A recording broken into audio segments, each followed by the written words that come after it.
Hello and welcome to smart learning. আজকের গুরুত্বপূর্ণ news, editorial এবং কারেন্ট অ্যাফেয়ার্স ডিসকাশনে সকলকে স্বাগত। গুরুত্বপূর্ণ কিছু এডিটোরিয়াল রয়েছে, প্রথমে সেগুলো দেখে নেব। এখানে বর্তমান জলবায়ু পরিবর্তন সম্পর্কে ডিটেলসে খুব গুরুত্বপূর্ণ ইনফরমেশান রয়েছে, আমরা দেখে নেব। জলবায়ু পরিবর্তন নিয়ে কিন্তু বিভিন্ন লেখা এডিটোরিয়াল লেটার হোক বা রিপোর্ট রাইটিং হোক, এগুলো কিন্তু থাকবেই, নিশ্চিত থাকুন। কারণ বর্তমান সময়ে ব্যাপক হারে আমরা দেখতে পাচ্ছি জলবায়ু পরিবর্তন, বিশ্ব উষ্ণায়নের প্রভাব কিন্তু পড়েছে, সারা বিশ্ব জুড়ে পড়েছে। যেখানে বৃষ্টি হওয়ার কথা নয় সেখানে বৃষ্টি হচ্ছে, যেখানে বৃষ্টি হওয়ার কথা সেখানে খরা হচ্ছে, টেম্পারেচার বেড়ে গেছে অনেক বেশি, অনেকভাবে প্রভাবিত হয়েছে সারা পৃথিবী। তো এটা নিয়ে কিন্তু লেখা আসবেই আগামী দিনে, তো আমরা দেখে নেব। এই কথা এখন মোটের উপর স্বীকৃত যে বিশ্বের গড় তাপমাত্রা বৃদ্ধিকে 1.5 ডিগ্রির মধ্যে বেঁধে রাখতে বর্তমানে বিশ্বজুড়ে যাবতীয় প্রচেষ্টা চলছে কার্বন ডাইঅক্সাইড এবং মিথেন গ্যাস নিঃসরণ হ্রাসের লক্ষ্যে। তো আমরা জানি যে বিশ্ব উষ্ণায়নের যে গুরুত্বপূর্ণ প্রভাবক, তার মধ্যে কার্বন ডাইঅক্সাইড সবচেয়ে বেশি প্রভাব রাখে, অর্ধেকেরও বেশি পরিমাণ দায়ী হচ্ছে কার্বন ডাইঅক্সাইড, এবং তার সাথে মিথেন রয়েছে। ঠিক তখনই এই এক সমীক্ষা জানাচ্ছে এ যাবৎ নিঃশব্দে অব্যাহত থেকেছে আর এক শক্তিশালী গ্রিনহাউস গ্যাসের নিঃসরণ, নাইট্রাস অক্সাইড। নাইট্রাস অক্সাইডও কিন্তু প্রচণ্ড শক্তিশালী গ্রিনহাউস গ্যাস, অর্থাৎ তাপমাত্রা ধরে রাখার জন্য দায়ী একটা গুরুত্বপূর্ণ gas. Global nitrous oxide budget 2024 নামক একটি রিপোর্ট অনুযায়ী 1980 থেকে 2020 এই 4 দশকে এই গ্যাসের নিঃসরণ বেড়েছে 40%, 40%। রিপোর্টে জানা গিয়েছে গত দশকে মোট নাইট্রাস অক্সাইড নিঃসরণের 74% এসেছে কৃষিকাজের নাইট্রোজেন এবং পশু সার ব্যবহারের ফলে। তাহলে এর যে মূল সোর্স সেটা কিন্তু কৃষিকাজ। মনুষ্যক্রিয়ায় উদ্ভূত নাইট্রাস অক্সাইড নিঃসরণ বর্তমান উষ্ণায়নের ক্ষেত্রে তাপমাত্রা বৃদ্ধি করেছে 0.1 ডিগ্রি সেলসিয়াস। তাহলে এখানে তাপমাত্রাটাও কোথাও দেওয়া রয়েছে। কার্বন ডাইঅক্সাইডের তুলনায় গ্রিনহাউস গ্যাসটির প্রায় 300 গুণ বেশি উষ্ণায়ন ক্ষমতা থাকায় তা গুরুতর উদ্বেগের কারণও বটে। পরিমাণ কম, কিন্তু এর ক্ষমতা, বিশ্ব উষ্ণায়ন বাড়ানোর ক্ষেত্রে এর ক্ষমতা কিন্তু অনেক বেশি। বিজ্ঞানীদের দাবি, প্যারিস চুক্তি দ্বারা নির্ধারিত বিশ্ব তাপমাত্রাকে বৃদ্ধিকে 2 ডিগ্রি সেলসিয়াসের অনেকটা নিচে বেঁধে রাখতে হলে 2050 সালের মধ্যে নাইট্রাস অক্সাইড গ্যাসের নিঃসরণ অন্তত 20% কমাতেই হবে। 20% কমাতেই হবে। এবং দুশ্চিন্তার আরও কারণ, বিজ্ঞানীদের মতে বর্তমানে এমন প্রযুক্তি তৈরি হয়নি যা এই গ্যাসকে বায়ুমণ্ডল থেকে সরাতে পারে। বিংশ শতাব্দীর গোড়ার দিকে রাসায়নিক নাইট্রোজেন সারের বিকাশ কৃষিক্ষেত্রে সবুজ বিপ্লবের সূচনা করে, যা খাদ্যশস্যের উৎপাদন বৃদ্ধি করে ক্রমবর্ধমান বিশ্ব জনসংখ্যার খাবারের যোগান দেয়। তো এটা একটা গুরুত্বপূর্ণ দিক, সবুজ বিপ্লব। কৃষি জমিতে যতখানি নাইট্রোজেন সার দেওয়া হয় তার অধিকাংশই বায়ুমণ্ডলে মিশে যায় নাইট্রাস অক্সাইড হিসেবে। এইখানে কিন্তু গুরুত্বপূর্ণ কথাটা বলা রয়েছে। একবার নিশ্চিত হলে এই গ্যাস বায়ুমণ্ডলে অবস্থান করে মানুষের গড় জীবদ্দশার থেকেও বেশি সময় ধরে, ফলে পরিবেশ ওজোন আস্তরণের উপরে এর দীর্ঘমেয়াদী প্রভাব পড়েছে। শুধু তাই নয়, কৃত্রিম নাইট্রোজেন সার এবং পশু সারের অদক্ষ ব্যবহারের জেরে দূষিত হয়েছে ভূগর্ভস্থ পানীয়, এমনকি উপকূলবর্তী জল তথা জলাশয়। অন্যদিকে মাংস এবং দুগ্ধজাত পণ্যের ক্রমাগত চাহিদা বাড়ার কারণে সার উৎপাদন, তার পশুখাদ্য উৎপাদনে নাইট্রোজেনের সারের অতিরিক্ত ব্যবহার নিঃসরণে কৃতাহতি দিয়েছে। জীবাশ্ম জ্বালানি বা রাসায়নিক শিল্প ক্ষেত্রে তা পাল্টালেও কৃষিক্ষেত্র থেকে নিঃসরণ বেড়েই চলেছে। তো আমরা সাধারণত গুরুত্ব দিই শিল্পজাত যে সমস্ত গ্যাস নিঃসরণ হয় এবং যানবাহনের যে সমস্ত দূষিত গ্যাস, কার্বন মনোক্সাইড ইত্যাদি নিঃসৃত হয় সেগুলোর উপর, কিন্তু কৃষিক্ষেত্রটা উপেক্ষিত থেকে যায়। কৃষিক্ষেত্র থেকেও যে এতটা দূষণ বাড়তে পারে বা বিশ্ব উষ্ণায়নের ক্ষেত্রে এতটা ভূমিকা সেখানে থাকতে পারে, সেই ব্যাপারটা কিন্তু নেগলেক্ট করা হয়। তো এখানে সেইটাই তুলে ধরা হয়েছে যে নাইট্রাস অক্সাইড নিঃসরণে চীনের পরে বিশ্বের দ্বিতীয় স্থান রয়েছে ভারত। নাইট্রোজেন সারের ক্ষেত্রে প্রায় 80% ভর্তুকি দেওয়া হয়। এমনিতেই খাদ্য উৎপাদন প্রক্রিয়া নাইট্রাস অক্সাইড নিঃসরণে পুরোপুরি রদ করা সম্ভবই নয়, বরং সেক্ষেত্রে লক্ষ্য হওয়া উচিত নাইট্রোজেনের দক্ষ ব্যবহারের মাধ্যমে নিঃসরণ হ্রাস। ইউরোপীয় ইউনিয়ন, জাপান, দক্ষিণ কোরিয়ার মতো বহু দেশ নাইট্রোজেন সারের দক্ষ ব্যবহার, খনিযুক্ত রাসায়নিক সারের বদলে জৈবিক সারের প্রয়োগ, উন্নত সার ব্যবস্থাপনা, এইগুলোর উপর তারা জোর দিয়েছে, কিন্তু ভারতে এটা করা সম্ভব হচ্ছে এবং দ্বিতীয় বৃহত্তম উৎস। তো নাইট্রাস অক্সাইড নিয়ে খুব গুরুত্বপূর্ণ আলোচনাটা ছিল, আমরা দেখে নিলাম। বর্তমান বিশ্ব উষ্ণায়নের সাপেক্ষে এটা অত্যন্ত গুরুত্বপূর্ণ একটা নিউজ আর্টিকেল। তো এটা আমাদেরকে কিন্তু লেখার মধ্যে ব্যবহার করতে হবে। নেক্সট চলে যাব। বর্তমানে আমরা জানি উত্তরবঙ্গে ব্যাপক বৃষ্টি, তার সাথে ধস ভয়াবহ পরিস্থিতি তৈরি করেছে। তো সেটা নিয়ে খুব গুরুত্বপূর্ণ এখানে এডিটোরিয়াল রয়েছে। গোটা পাহাড় পাহাড়ে বানভাসী যে অবস্থা, তিস্তার যে ছবি, সেটা কিন্তু আঁতকে ওঠার মতো। গোটা এলাকা ধ্বংসস্তূপ। সিকিম, কালিম্পং, দার্জিলিংয়ের মানুষ গত কয়েক বছরে অভিজ্ঞতায় বুঝেছেন বর্ষা এলে এমন বিপদ অবশ্যম্ভাবী। প্রতি বছরই ঘরদোর ভেসে যাবে, জীবন জীবিকা থাকবে না। সরকারি উদ্ধারকারী দল আসবে, ত্রাণ দেবে। এই বিপদ সরকারি খাতায় কলমে ন্যাচারাল ডিজাস্টার। তো ন্যাচারাল ডিজাস্টার আমরা জানি, কিন্তু তার পিছনে দায় মানুষেরই। সেটা ন্যাচারাল হলেও তার পিছনে দায় মানুষেরই। পরিবেশবিদ, ভূগোলবিদরা বারবার বলেছেন হিমালয় পার্বত্য অঞ্চল পরিবেশ ভূতাত্ত্বিক দিক থেকে অতি সংবেদনশীল, কারণ এখানে ভূমিকম্প প্রবণ এলাকা এটা। সেই ভারসাম্যে সামান্য গড়বড় করলে বড় বিপদ নেমে আসতে পারে। কিন্তু বলগাহীন উন্নয়নের রথের সারথি রাষ্ট্রীয় নেতারা সে কথা একেবারেই শোনেননি।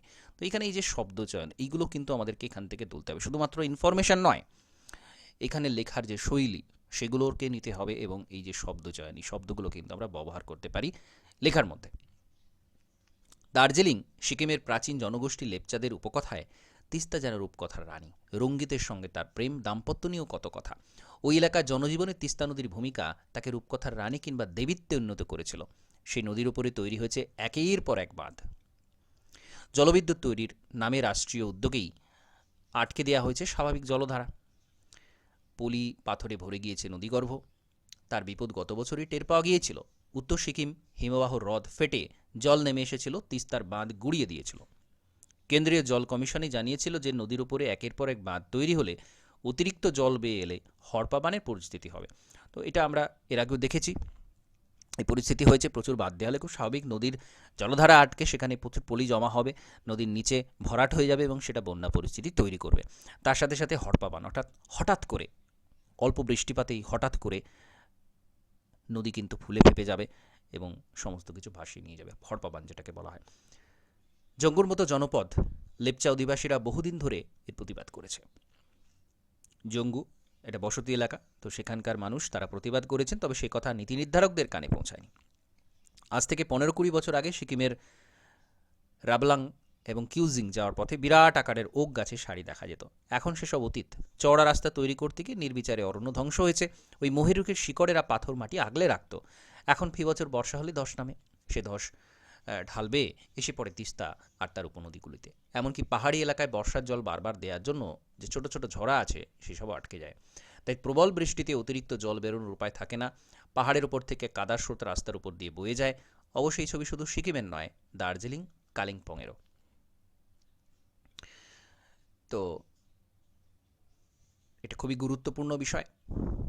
সিকিম, দার্জিলিং, কালিম্পং সমগ্র উত্তর অংশ জুড়ে এটা কিন্তু দেখা যাচ্ছে, এবং একেবারে প্রমিনেন্ট যে সমস্ত জায়গা সেগুলো কিন্তু খুঁটিয়ে খুঁটিয়ে এখানে বলা হয়েছে। যথেচ্ছভাবে বাঁধ নির্মাণ, গাছপালা কেটে ফেলা ইত্যাদি এই সমস্ত যে বিষয়, বৃষ্টির জল বেরোনোর পথটাকে বন্ধ করে দেয়া, এগুলো এখানে কারণ। প্রাকৃতিক দুর্যোগ তো হবেই, তাই বলে কি পাহাড়ে মানুষেরা উন্নয়নে সামিল হবে না? এই পাহাড়ি এলাকায় অন্যতম বড় শিল্প পর্যটন। উন্নত পরিষেবা না পেলে পর্যটকরাই বা যাবেন কেন?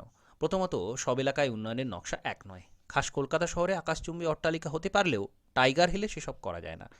উপরন্তু উন্নয়নের ক্ষেত্রে বর্তমান একটি সমীক্ষার কথা বলা হয় এনভায়রনমেন্টাল ইম্প্যাক্ট অ্যাসেসমেন্ট, অর্থাৎ এনভায়রনমেন্টাল EIA। এটা খুব গুরুত্বপূর্ণ একটা টার্ম, এনভায়রনমেন্টাল ইম্প্যাক্ট অ্যাসেসমেন্ট। অর্থাৎ এই কর্মকাণ্ডের প্রভাব পরিবেশে কতটা পড়বে, পরিবেশে কতটা ইম্প্যাক্ট পড়বে। কোনো একটা প্রজেক্ট হাতে নেওয়ার আগে এনভায়রনমেন্টাল ইম্প্যাক্ট অ্যাসেসমেন্ট করতে হয়, অর্থাৎ সেই প্রজেক্টটা হলে সেইখানের পারিপার্শ্বিক পরিবেশের উপর কতটা চাপ পড়বে, কতটা প্রেশার পড়বে সেইটা। পাহাড়ি এলাকায় যেভাবে উন্নয়নের মহাযজ্ঞ চলছে, তাতে সেসব পরীক্ষা কতটা ঠিকমতো করা হয়, আদৌ করা হয় কিনা ঘোরতর সন্দেহ থেকে যায়। এমনিতেই পাহাড় লাগোয়া এলাকায় বর্ষার দাপট বেশি। তার উপরে সাদা চোখেই দেখতে পাওয়া যায় উত্তরবঙ্গের পাহাড় তরাইয়ে গত কয়েক দশক ধরে বৃষ্টিপাতের ধরন বদলাচ্ছে। সেসব কথা গবেষক খোদ সরকারি সংস্থার সমীক্ষাতে উঠে এসেছে, কিন্তু উন্নয়নের পরিকল্পনার সময় বোধহয় সেসব তথ্য মাথায় রাখা হয়নি। দ্বিতীয়, পাহাড়ি এলাকায় উন্নয়নের যুক্তিগ্রাহ্যতা নিয়েও প্রশ্ন উঠতে পারে। ইদানিং কালিম্পং, সিকিমে বড় বড় হোটেল তৈরি হচ্ছে, তাতে আর 5টা আবাসপথ ব্যবস্থার সাথে সুইমিং পুলও গড়ে উঠছে। অবশ্য সরকারি যেখানে পাহাড়ে ভেঙে চুরে সেবক রেঙ্কো রেলপথ তৈরি করছে, সিকিমের সীমান্তবর্তী এলাকায় পরিবেশের পক্ষে ক্ষতিকারক পেল্লাই মাপের রাস্তা তৈরি করছে, সেখানে প্রভাবশালী ব্যবসায়িক গোষ্ঠী হোটেলে সামান্য সুইমিং পুল করবে না কেন? তো এই সমস্ত ইস্যুগুলো কিন্তু থাকে চিরকালই, এগুলো রয়েছে, এগুলোই সমস্যার কারণ। আমাদের কিন্তু এটা খুব গুরুত্ব সহকারে দেখতে হবে। যাদের অপশনাল জিওগ্রাফি রয়েছে তাদের তো একটা আছেই আছে, দুর্যোগ বিপর্যয়ের যে বিষয়টা সেখানে এটা থাকবে, এবং তার সাথে সাথে পশ্চিমবঙ্গের জিওগ্রাফি সেখানে আসছে জেনারেল জিওগ্রাফি পেপারের একটা গুরুত্বপূর্ণ অংশ। সাধারণ যে ইন্ডিয়ান জিওগ্রাফি যে পোর্শনটা থাকে সকলের জন্য, সমস্ত পরীক্ষাতে যে থাকে সেখানের জন্য এটা গুরুত্বপূর্ণ, এবং যে কোনো রিপোর্ট রাইটিং বা রিসেন্ট ইস্যুগুলো নিয়ে যে সমস্ত লিখতে দেওয়া হয় এডিটোরিয়াল, সেগুলোর জন্য এটা খুব গুরুত্বপূর্ণ। আচ্ছা, নেক্সট আমরা চলে যাব মূল যে এডিটোরিয়ালটা, এখানে কিন্তু ইউএপি এর কথা বলা হয়েছে, আনলফুল অ্যাক্টিভিটি প্রিভেনশন অ্যাক্ট, সেটা নিয়ে কথা বলা হয়েছে, খুব গুরুত্বপূর্ণ। এই সেদিনও 14 বছর ঠিকঠাক জেল খাটলে সচরাচর যাবজ্জীবন কারাদণ্ডের মেয়াদ ফুরত। 14 বছর কম সময় নয়, কিন্তু রাষ্ট্রযন্ত্র হলো মহাকালের মতো, তার চোখের পলকের কল্পান্তর ঘটে যায়। মহাবলী জন্তীরা অবলীলক্রমে সুদীর্ঘ সময়ের ব্যবধান অতিক্রম করে শিকার ধরতে পারে। অর্থাৎ 2010 সালে স্বাধীনচেতা লেখক সমাজকর্মী অরুন্ধতী রায় এবং শিক্ষক শেখ সাখাওয়াত হোসেন কাশ্মীর বিষয়ে যে মন্তব্য করেছিলেন, তার জন্য 2024 সালে আজকে দিন ওরফে অমৃতকালের তৃতীয় পর্বের এই ভোরবেলাতে দিল্লির কেন্দ্রীয় প্রশাসকরা তাদের বিরুদ্ধে আইন বহির্ভূত কার্যকলাপ নিবারণী আইন, অর্থাৎ যেটা আনলফুল অ্যাক্টিভিটি প্রিভেনশন আইন অ্যাক্ট বলা হচ্ছে, সেটা কিন্তু অরুন্ধতী রায়ের বিপক্ষে এটা প্রয়োগ করা হয়েছে, নতুন উদ্যোগে নেমে পড়েছে। তো এটা আমরা জানি নিউজে এটা রয়েছে, খুব গুরুত্বপূর্ণ। এর গুরুত্বটা কোথায় সেটা নিয়ে এডিটোরিয়ালে আলোচনা করা হয়েছে, আমরা দেখব। খুব গুরুত্বপূর্ণ এটা। দিল্লির উপরাজ্যপাল মামলা করার অনুমতি দিয়েছিলেন আগেই, এবার সেই মামলায় ইউএপিএ সংযোগের অনুমতি দিলেন। জল কতদূর গড়ায় তা ক্রমশ প্রকাশ্য, কিন্তু এই ঘটনা নতুন করে সামনে এনে দিল একটি পুরনো গুরুতর প্রশ্ন। গণতান্ত্রিক সাধারণতন্ত্র নামে পরিচিত একটি দেশে ইউএপিএর মতো ভয়ঙ্কর আইন কেন থাকবে? কেন এই ইউএপিএকে ভয়ঙ্কর বলা হচ্ছে, এটা এখানে বলা রয়েছে, আমরা দেখব সেটা। এই প্রশ্নের উত্তর কেবল এই আইনের চৌহদিতে খুঁজে পাওয়া যাবে না, তার উৎস সন্ধানে ফিরে যাওয়া দরকার দীর্ঘ ইতিহাসের পথ ধরে। সে কাজে আমাদের সাহায্য করেন কানাডার সাইমন ফ্রেজার ইউনিভার্সিটির ইমেরিটাস অধ্যাপক জন হ্যারিস। ভারতের সংবিধানে বিভিন্ন দিক নিয়ে স্পিকিং টাইগার বুকসের নতুন গ্রন্থপালায় অঙ্গ হিসেবে প্রকাশিত হয়েছে প্রবীণ রাষ্ট্রবিজ্ঞানীর একটি ছোট্ট বই, লিবার্টি দ্য ইন্ডিয়ান স্টোরি।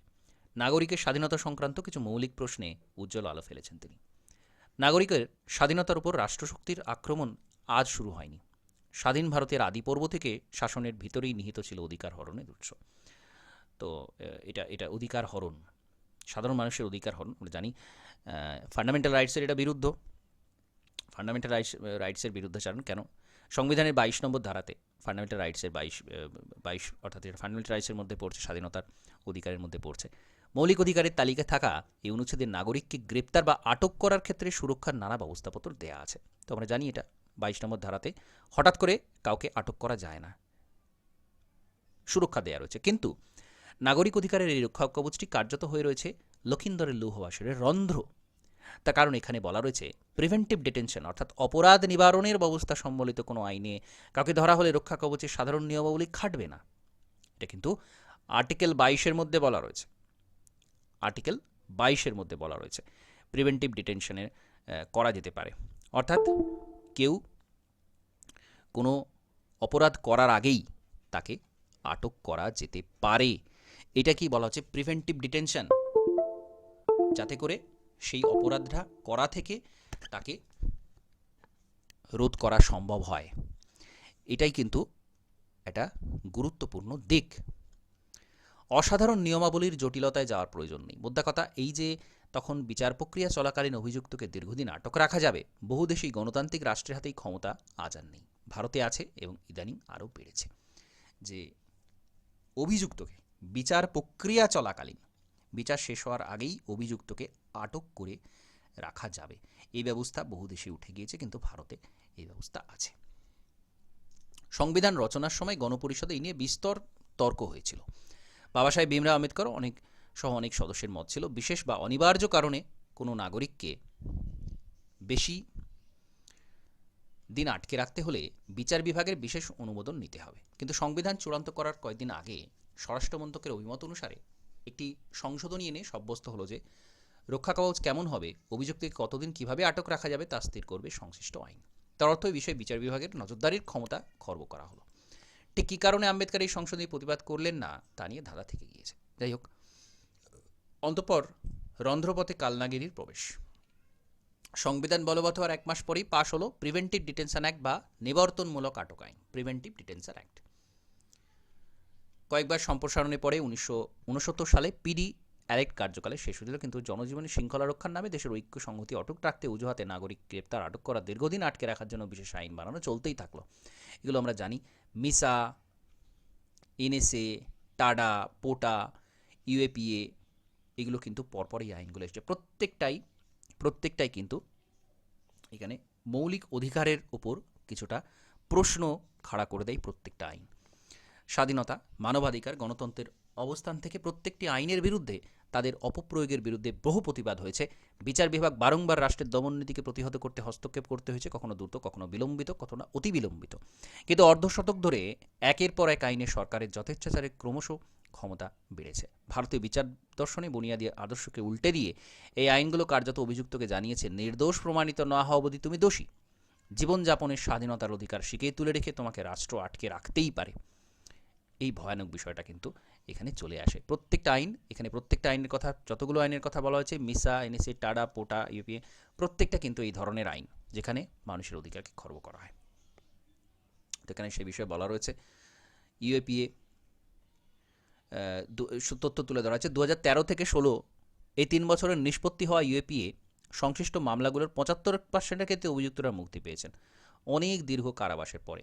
তো এইগুলো কিন্তু খুব খারাপ দিক, যেটা এখানে বলা হয়েছে। তো চাকা ঘোরানোর উপায় কি? রাষ্ট্রবিজ্ঞানীদের মতে সংবিধানের নয় আইনে যে রন্ধ্র দিয়ে শাসক দমন নীতি প্রবেশ করতে পারে, সর্বাগ্রে সেটি বন্ধ করা আছে। যেমন নিরপেক্ষ বিচার বিভাগীয় পর্যালোচনা ছাড়া কাউকে ইউএপি আইনের মতো অপরাধ নিবারণের যুক্তিতে আটক করে রাখা যাবে না। এই রক্ষা কবচটা থাকা জরুরি। বিচার বিভাগীয় পর্যালোচনা ছাড়া কাউকে আটক রাখা যাবে না, এইটুকু অন্তত এখানে নিয়ে আসা দরকার, যেটা নিয়ে এখানে বলা হচ্ছে যে চর্চা হয়েছিল, সংবিধান এটা তৈরির আগেই চর্চা হয়েছিল। বস্তুত 1978 সালে সংবিধানের 44তম সংশোধনীতে তার ব্যবস্থা করা ছিল। 2021 সালে অক্টোবর মাসে ভূতপূর্ব মামলা একটি গোষ্ঠী সে অনুসারে নির্দেশ জারি করার জন্য কেন্দ্রীয় আইনমন্ত্রীকে চিঠি লিখেছিল, তারপর সেটা কিন্তু হয়নি। তো বাস্তবায়ন হয়নি, এটা নিয়ে বলা রয়েছে। আমরা একটু ইউএপিএতে কি বলা রয়েছে সেটা দেখে নেব। ইউএপিএ এই আইনটা নিয়ে আসা হয় 1967 সালে, unlawful activity prevention act.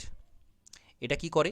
Unlawful activity সেগুলোকে প্রিভেন্ট করে, সেগুলোকে বন্ধ করার চেষ্টা করে ভারতবর্ষের মধ্যে। আনলফুল অ্যাক্টিভিটি কাকে বলা হচ্ছে? Any action taken by individual or association intended to disrupt the territorial integrity and sovereignty of India. যেগুলো আমাদের ভারতবর্ষের ক্ষেত্রে ভারতের সার্বভৌমত্বকে, অখণ্ডত্বকে ভাঙার চেষ্টা করে, সেটাই হবে আনলফুল অ্যাক্টিভিটি। যেগুলো ভারতের অখণ্ডত্ব, সার্বভৌমত্বকে ভাঙার চেষ্টা করে, সেইগুলোকে বলা হচ্ছে। তো এখানে কাশ্মীর নিয়ে মন্তব্য করার জন্য অরুন্ধতী রায়কে এই আইনে গ্রেপ্তার করার কথা বলা হয়েছে। যাই হোক, কেন বলা হয়েছে বা এই বিষয়টা আমাদের ডিটেলসে জানা প্রয়োজন। এবং এক্ষেত্রে ডেথ পেনাল্টি, লাইফ ইমপ্রিজনমেন্ট, এটা কিন্তু হাইয়েস্ট পানিশমেন্ট হিসেবে এখানে বিবেচ্য। এবং এটা ভারতীয় এবং বিদেশি নাগরিকদের ওপরও কিন্তু এটা চার্জ করা যেতে পারে। এটা গুরুত্বপূর্ণ। এবং 180 দিনের মধ্যে এখানে চার্জশিট ফাইল করতে হয় অ্যারেস্টেড। 2004 এখানে একটা অ্যামেন্ডমেন্ট আনা হয়, যেটা টেররিস্ট অ্যাক্ট এখানে যোগ করা হয়, অর্থাৎ যারা এইগুলো করবেন তাদেরকে টেররিস্ট আখ্যা দেওয়া যেতে পারে, এরকম একটা বিষয়। এবং এখানে director general of national investigation agency বা এনআইএ, তিনি কিন্তু প্রপার্টি সেজ বা যে ব্যক্তি তার সমস্ত প্রপার্টি সেজ এগুলো কিন্তু তিনি করতে পারেন, তার হাতেই ক্ষমতা দেওয়া রয়েছে। তো এখানে বোঝা যাচ্ছে এর গুরুত্ব কতটা। 2019-এ এখানে কিছুটা অ্যামেন্ডমেন্ট আবার একটা নিয়ে আসা হয়। 2004-এ যেটা করা হয়েছিল, 2019-এ আবারও এটাকে অ্যামেন্ড করা হয়। তো এই হচ্ছে মূল বিষয়বস্তু। এখানে যে ইনফরমেশনগুলো রয়েছে ইউএপিএর উপর, সেগুলো আমাদের একটু জেনে রাখতে হবে। তো এগুলো আমরা দেখলাম। এরপর আমরা চলে আসবো কারেন্ট অ্যাফেয়ার্সে। গুরুত্বপূর্ণ কারেন্ট অ্যাফেয়ার্সগুলো দেখে নেব। জুন 17, এটা ছিল world day to combat ডেজার্টিফিকেশন and drought. ডেজার্টিফিকেশন এবং ড্রট এর বিরুদ্ধে লড়াই করার দিন, এটা ছিল 17 জুন। থিম কী ছিল? United for land, our legacy, our future. United nation general assembly 2007-এ ডিক্লেয়ার করে 2010 থেকে 2020 পর্যন্ত united nation decade for desert and fight against desertification. তো 2010 থেকে 2020 পর্যন্ত এই 10 বছর ছিল ডেজার্টিফিকেশনের বিরুদ্ধে ফাইট করার সময়। ভাইস প্রেসিডেন্ট ইনাগুরেটস প্রেরণা স্থল অ্যাট পার্লামেন্ট হাউস কমপ্লেক্স। তো পার্লামেন্ট হাউস কমপ্লেক্সে প্রেরণা স্থল এটাকে ইনাগুরেট করা হয়েছে। তো প্রেরণাস্থল এটা কোথায় ইনাগুরেট করা হয়েছে, এখান থেকে এমসিকিউ জিজ্ঞাসা করা হতে পারে কারেন্ট অ্যাফেয়ার্সে। Newly constructed site houses status of national icon and freedom fighters that were previously scattered across different location on the premises. তো সাইট হাউসের যে স্ট্যাচু ন্যাশনাল আইকন ফ্রিডম ফাইটার্সদের, এটা বিভিন্ন জায়গাতে স্ক্যাটার্ড হয়েছিল, তো সেটাকে একত্রিত করা হয়েছে, এটাকেই বলা হচ্ছে প্রেরণা স্থল। আচ্ছা, খুব গুরুত্বপূর্ণ, সাহিত্য একাডেমি পুরস্কার ঘোষণা করা হয়েছে 2024 সাহিত্য একাডেমি লিটারারি অ্যাওয়ার্ড উইনার যারা, তাদের নাম ঘোষণা করা হয়েছে। সাহিত্য একাডেমি 23টা ভাষায় 23 জন ব্যক্তিত্বকে এটা প্রতি বছর দেওয়া হয়, including English writer K Vaishali and Hindi author Gaurav Pandey who will receive the prestigious Yuva Puraskar across as many language. তো 22টা সংবিধান স্বীকৃত ভাষা এবং তার সাথে ইংরেজি, এই 23টা ভাষাতে সাহিত্য একাডেমি দেওয়া হয়। K Vaishali will be honoured for the memoir homeless growing up lesbian and dyslexic in India, এই বইটার জন্য কে বৈশালীকে দেওয়া হয়েছে এই পুরস্কারটা, while Gaurav Pandey won the prestigious award for his poetry collection স্মৃতিও কে বীজ গেরি হ্যাঁ পৃথিবী, এটা এই বইটার জন্য গৌরব পান্ডেকে দেওয়া হয়েছে। তো এই দুটো নাম খুব গুরুত্বপূর্ণ এবং কোন ওয়ার্কের জন্য দেওয়া হয়েছে সেটাও গুরুত্বপূর্ণ, এটা মনে রাখতে হবে। The national academy of letters also announce the name of 24 winners of the Bal Sahitya Puraskar for 2024। তো বাল সাহিত্য পুরস্কার 2024 জন্য 24 জন উইনারের নাম একই সাথে ঘোষণা করা হয়েছে। Both the award recipient will receive a casket with an engraved copper plaque and cheque of ₹50,000। তো 50,000 রুপিস এবং একটা কপার প্লেক তাদেরকে দেওয়া হবে যারা উইনার। নেক্সট দেখব a book title a fly on the RBI wall in news. তো এই বইটা খুব গুরুত্বপূর্ণ, fly on the RBI wall, RBI এর উপর লেখা বই। An insider view of central bank has been authored by Alpana Killawala. তো আলপনা কিলাওয়ালা এই বইটা লিখেছেন, বই থেকে যে প্রশ্ন জিজ্ঞাসা করা হয় সেটা খুব গুরুত্বপূর্ণ এবং এটা যেহেতু একটা ইউনিক বই, আরবিআই এর আভ্যন্তরীণ বিভিন্ন বিষয় নিয়ে এখানে লেখা রয়েছে, যেটা খুবই গুরুত্বপূর্ণ, যেটা কিন্তু প্রশ্ন জিজ্ঞাসা করা হতো। Book affairs and insightful glimpses into Alpana's journey and the RBI's transformation over 25 years. তো এটা খুবই গুরুত্বপূর্ণ, 25 বছর ধরে আরবিআই কীভাবে ট্রান্সফর্ম হয়েছে সেটা নিয়ে লেখা বই। আরেকটা বই খুব গুরুত্বপূর্ণ, আর অশ্বিনস অটোবায়োগ্রাফি, রবিচন্দ্রন অশ্বিন ক্রিকেটার, তার অটোবায়োগ্রাফি লেখা হয়েছে।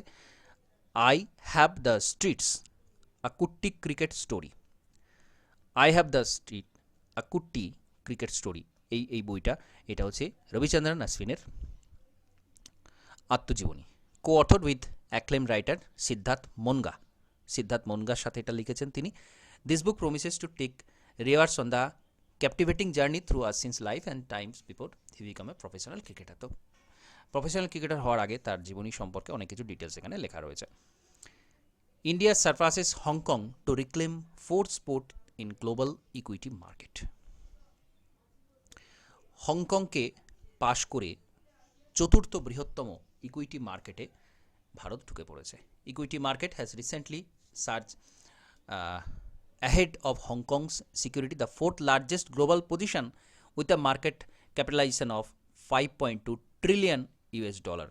এত ডলারের কিন্তু ইকুইটি মার্কেট হয়ে গেছে ভারতের, তো ফোর্থ পজিশনে সে কিন্তু ঢুকে পড়েছে।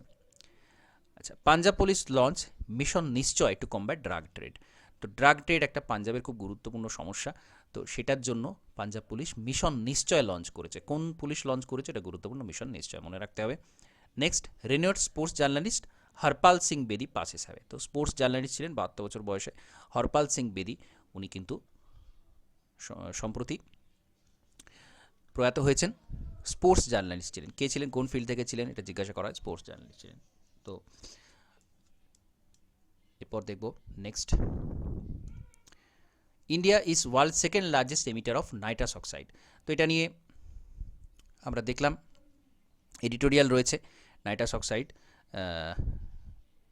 11%, 2020-তে 11% গ্লোবাল নাইট্রাস অক্সাইডের শুধু ভারত থেকে এটা নির্গত করা হয়েছে এবং 16% চায়না নির্গত করেছে, তো আমরা এটা ডিটেলসে দেখে নিলাম কতটা কি প্রভাব পড়তে পারে, এবং মূলত কৃষিক্ষেত্র থেকে এটা নির্গত হয়, এটা ইম্পর্টেন্ট বিষয়। এটা কিন্তু একটা গুরুত্বপূর্ণ দিক। আরও একটা গুরুত্বপূর্ণ নিউজ রয়েছে, সেটা হচ্ছে কি, ইন্ডিয়া অ্যাট 176 এবং 180 country in environment performance index. Environment performance ইন্ডেক্সে ভারত 180টা দেশের মধ্যে 176 স্থান পেয়েছে, যেটা খুবই খুবই গুরুত্বপূর্ণ একটা বিষয়। ভারত কিন্তু, ভারতের যে পরিবেশ, ভারতের যে প্রাকৃতিক পরিবেশ, সেটা কিন্তু ডিক্লাইন হচ্ছে আরও বেশি দ্রুত, এবং একটা সময় ভারত কিন্তু এত পেছনে ছিল না বিগত কয়েক বছরে। তো প্রায় শেষের দিকে রয়েছে, 180টা দেশের মধ্যে 176 র্যাঙ্ক রয়েছে এনভায়রনমেন্ট পারফরমেন্স ইন্ডেক্সে। প্রথম স্থানে রয়েছে এস্তোনিয়া, লুক্সেমবার্গ এবং জার্মানি। ভিয়েতনাম 180 পজিশনে রয়েছে, সবার শেষে রয়েছে। ভারতও প্রায় সবার শেষের দিকে। তো এটা কে রিলিজ করেছে? USA based Yale Columbia University. Yale Columbia University এটা রিলিজ করেছে। তো খুবই গুরুত্বপূর্ণ এই প্রত্যেকটা নিউজ, প্রত্যেকটা এডিটোরিয়াল আমাদেরকে খুব গুরুত্ব সহকারে মনে রাখতে হবে, আগামী পরীক্ষার জন্য গুরুত্বপূর্ণ। তো আজকের সমস্ত news, editorial, current affairs discussion এখানে কমপ্লিট করছি। নমস্কার, ধন্যবাদ।